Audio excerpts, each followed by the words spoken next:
All right, so today I want to talk to you about some super good news that as freight brokers, we were just made aware of. Now, of course, we've been waiting a long time for this. It was an expected decision, but you never know in the court systems, and it involves negligence. One of the things that we hate more than anything else as freight brokers is we don't want to get tied into being negligent, get tied into an accident that a carrier that you hire may have had, and they hold you responsible, hold you liable for that accident because you were negligent in hiring that carrier. We have a responsibility as freight brokers to do our due diligence, to make sure that we are hiring carriers that are qualified, that are able to do the job efficiently, and don't have lots of safety violations and things of that nature, right? So if we go out and we do our due diligence and we hire a carrier and we say, okay, this carrier is qualified, and we put him on the road and he goes out there and he has an accident, that should not have anything to do with the freight broker, because he's not the driver of the truck. He hired a carrier that was qualified according to the standard.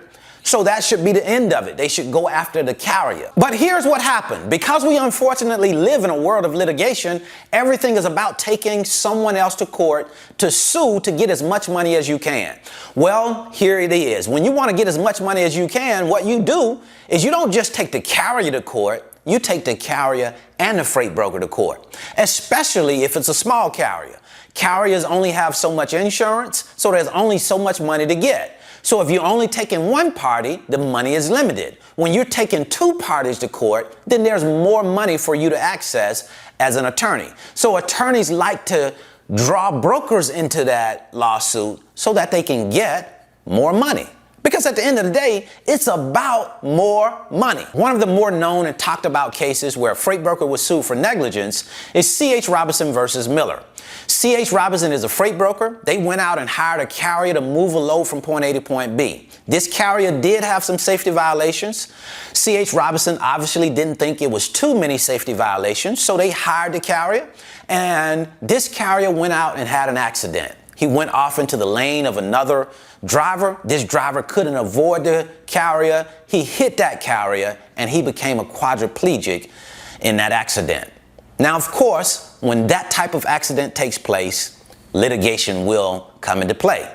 So Mr. Miller sued C.H. Robinson because they said that C.H. Robinson was negligent for hiring that carrier because of the safety violations. A lower court found that C.H. Robinson could not be held liable for that accident. But the Ninth Court Circuit of Appeals came back and said that they could be held liable. So C.H. Robinson wanted the Supreme Court to hear that case, but they rejected the case, and C.H. Robinson ended up settling out of court with Mr. Miller. And this case was referenced by many as the shot heard around the world. It would make freight brokers responsible for the carrier's decisions, responsible for the carrier's actions.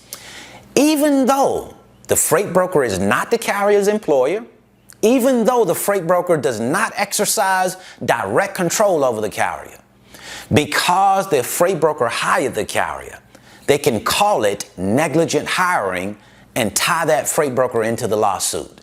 Now, this provided case study. A judge had said that a freight broker could be held liable in the event of an accident. But the Seventh Circuit Court just gave freight brokers a monumental victory.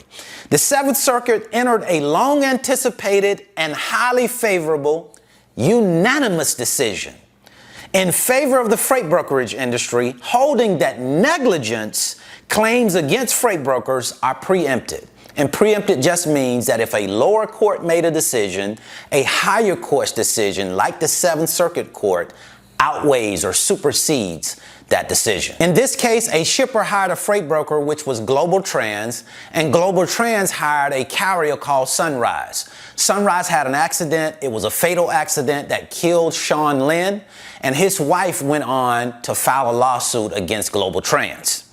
It says that the lawsuit against Global Trans rested on two theories. First, he alleged that Global Trans was negligent in selecting and using Sunrise as the motor carrier for this load because Sunrise allegedly had an extensive history of safety violations. There that goes again.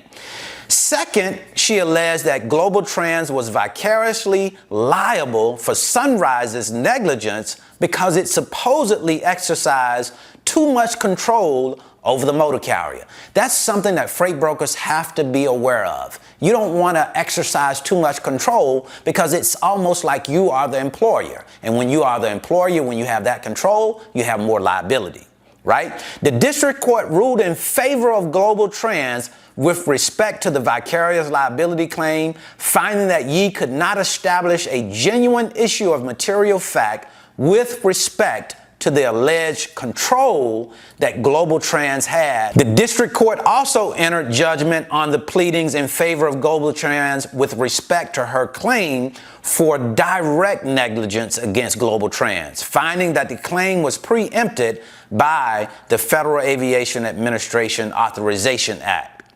She appealed the Seventh Court of Appeals with respect to the dismissal.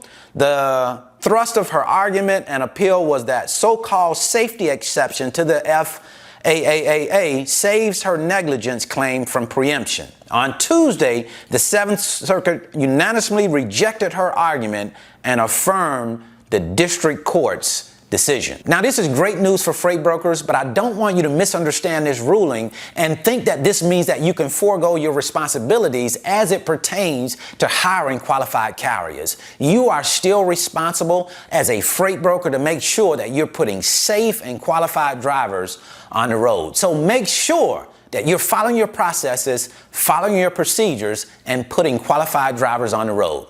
That's what I wanted to share with you today. I certainly hope this information has been helpful. And don't forget, if you're a truck driver or a freight broker and you're in the market for a load board, check the description box for the best load board in the business. It's TRUCKSTOP load board, and they're willing to give you 1 month free if you use the link that we have in the description box. And also check out our 5-video series where I'm going through showing you exactly how loads move in the freight broker business, letting you hear conversations between me and shippers, me and truck drivers, to give you a better understanding of how this business works. So until the next time, see you at the top, because the bottom is much too crowded.